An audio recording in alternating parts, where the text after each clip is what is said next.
Hey everybody, welcome back to the channel. My name is Gabriel, and today we're doing another twin flame energy reading. This reading is meant to be timeless, so no matter when you find it, no matter where you're at on your journey when you find it, there is a message for you here. Today we're going to be pulling from the Angels of Abundance Oracle card deck by Doreen and Grant Virtue. And I've already shuffled, so we're just going to dive in. The first card is Clearing Debts. Your self-care involves removing the heavy burden of financial and emotional debt from your life. You already feel lighter and freer just by facing this topic and making a plan to clear present obligations and avoid future ones as well. This is a great card to start off with because I feel like right now everyone I've talked to is really busy right now, whether it be doing things with their life purpose, things going, chaotic at work, or feeling like a lot's going on in their twin flame journey, or a lot's coming up for them emotionally.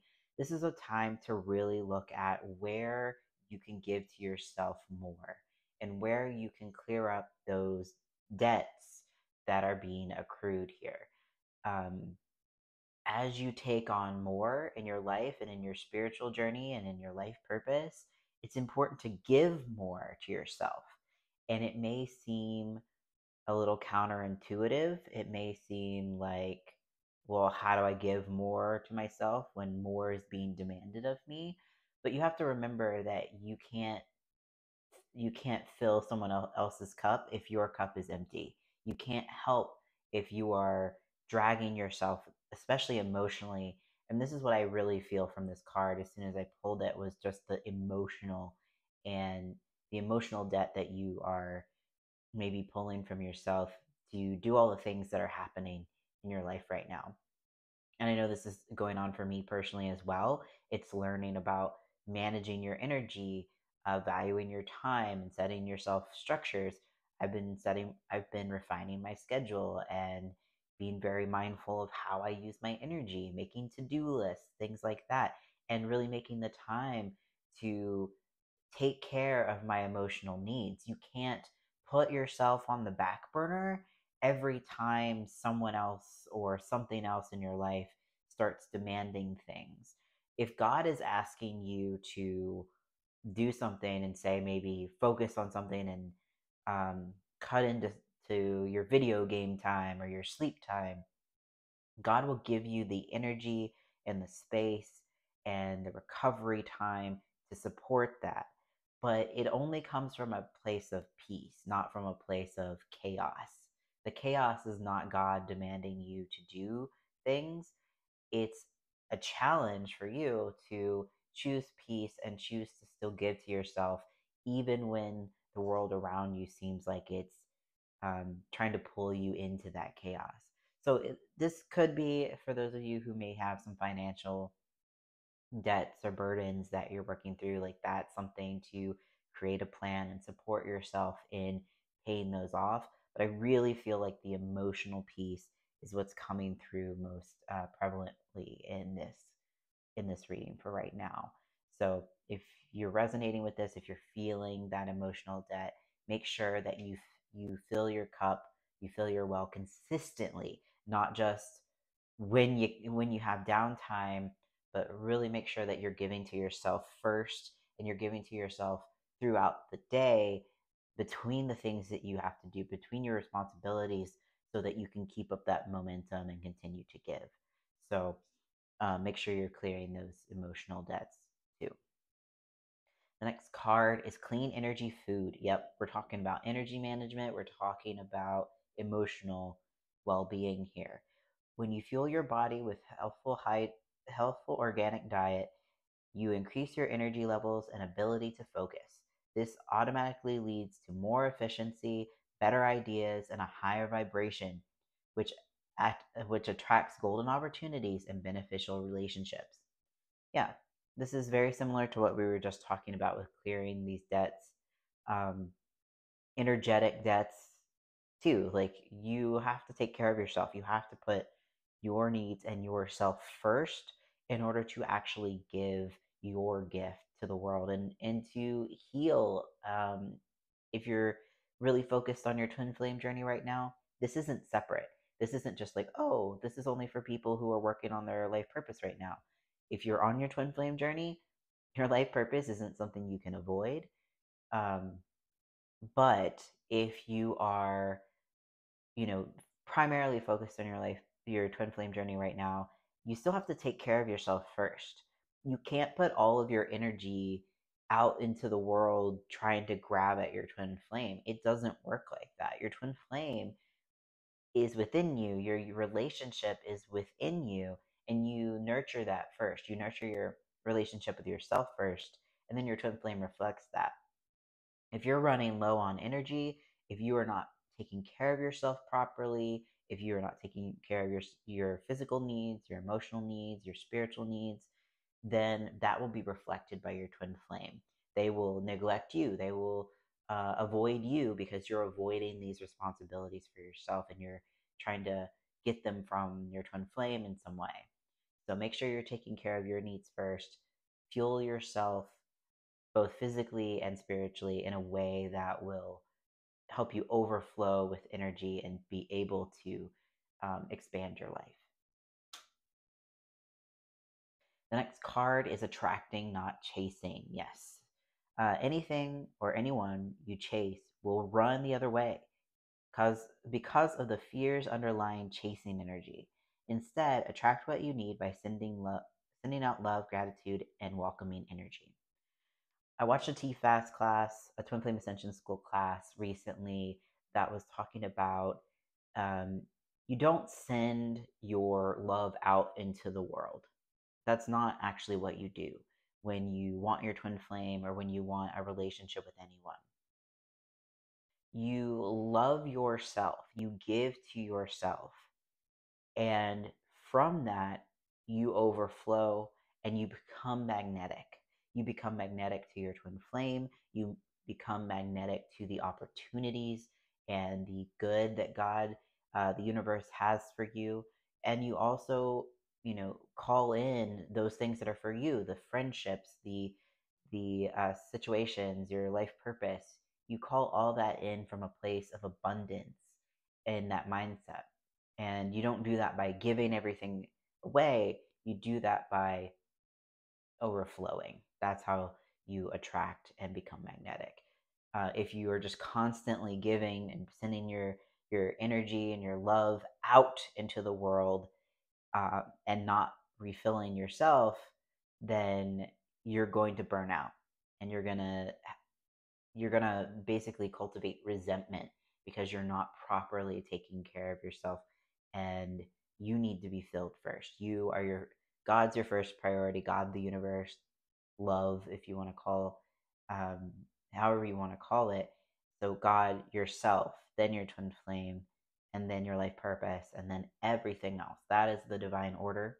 And if you put everybody else first, you're going to feel drained and resentful. So make sure that you are focused on attracting and not chasing, focused on loving yourself, giving to yourself, and becoming magnetic.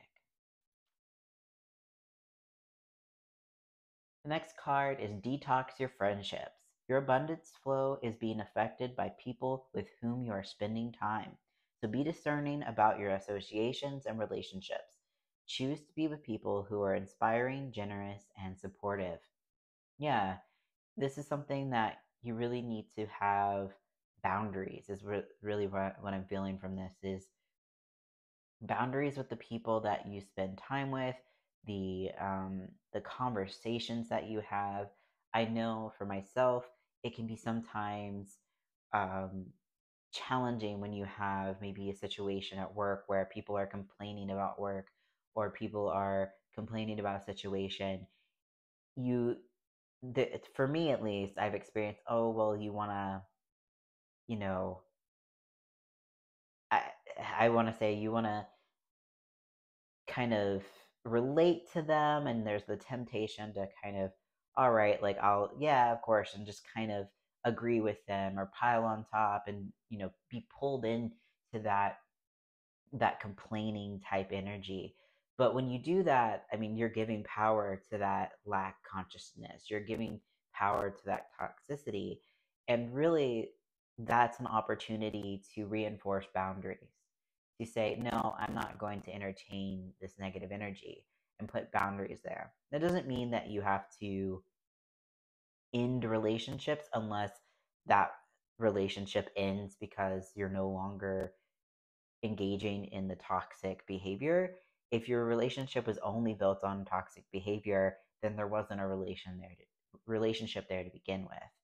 But having healthy boundaries, being able to close off any places where you're leaking away your energy to negative thoughts, feelings, and surroundings will help you better give to yourself. Because it doesn't matter how much you give to yourself if you're leaking it away to all of these things that are trying to take from you. And that's what negative energy does, is it leaks away the energy that you have. If you have a friend that's just constantly complaining or constantly being needy, we've probably all had that friend or even been that friend at some point where, it's like we wanted support constantly, or we wanted to complain because we were going through something in our lives. And that doesn't mean that you can't ask for support, but when someone is constantly um, just complaining to complain. We all know those people. That's where the boundary needs to happen.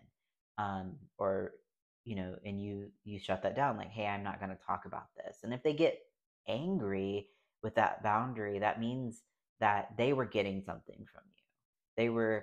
They were getting that emotional support that they really need to go to God for, that they really need to give themselves. And it's okay to have a boundary with that energy and say, no, I love you, I support you, but I also have to support myself.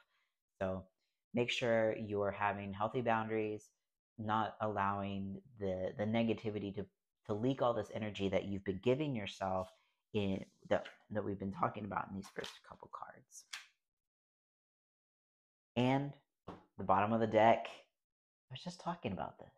No more complaining. Complaints are affirmations of victimhood, which is never true spiritually. Take back your God given power by affirming that you have an abundance of choices and freedom. With your increased confidence and assertiveness, watch these positive affirmations bloom into reality. Yeah, this is what I was just talking about with detoxing your friendships. The more that you give into complaining, or you join the bandwagon just because that's the thing to do with people that you know or friends that you've had, or that you complain yourself because you feel like you have upsets with work or you don't like a certain situation, you have power. You have an enormous amount of power. You are a divine child of God, and you co-create your reality with God. And any time that you feel stuck, that you feel like a victim in this situation, or you feel like everybody else is the problem, it may be that you're in a toxic environment, but you have a choice to move out of that. And it may not feel like you do, but that's just a feeling, right? If you're in a job that takes from you, you have the ability, the power, the choice to make a new decision and say, I'm not going to stand for this. I'm going to find a job that appreciates me. I'm going to set boundaries where I'm not going to talk to these people who are being negative constantly.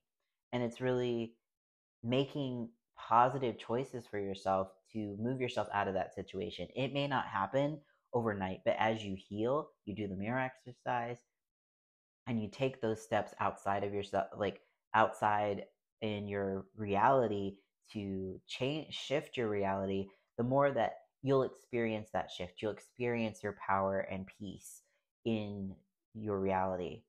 So don't get stuck in the complaining energy and leaking away your power.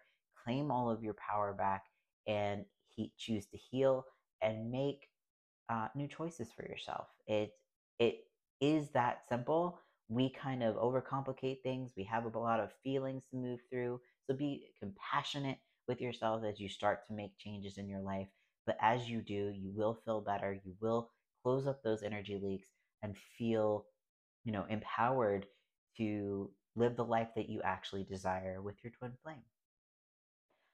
All right, everybody. Thank you so much for watching. If you like this video, don't forget to like, comment, and subscribe for more. If you'd like to work through these blocks that we've been talking about, if something came up for you during this reading, I invite you to check out my services at SacredTwinFlameUnion.com. I offer one-on-one coaching and personalized readings to help you understand your next steps and heal into your union. Thank you so much again for watching, and I'll see you all in the next video.